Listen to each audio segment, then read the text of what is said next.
Now, in the midst of that world, there was somebody who was willing to speak out, and that was John the Baptist. And so John the Baptist left towns, went out into the wilderness, and from there was speaking, was shouting out, was saying there is another way to live. It is possible for us to live in a world where that doesn't have to be the way. The world doesn't have to live by dominance. The world doesn't have to live by violence. The world doesn't have to live with a tyrant, but there is a way that we could be people of God. And he was out there in the wilderness calling people to come and turn around.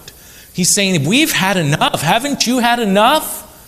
This constant cycle of violence, isn't it time for us to finally turn around and live the way God wants us to live? And so he was out there right on the edge, actually, between the promised land and the wilderness. That's what the Jordan River is, right? On one side is wilderness, on the other side is the promised land. Moses never makes it there.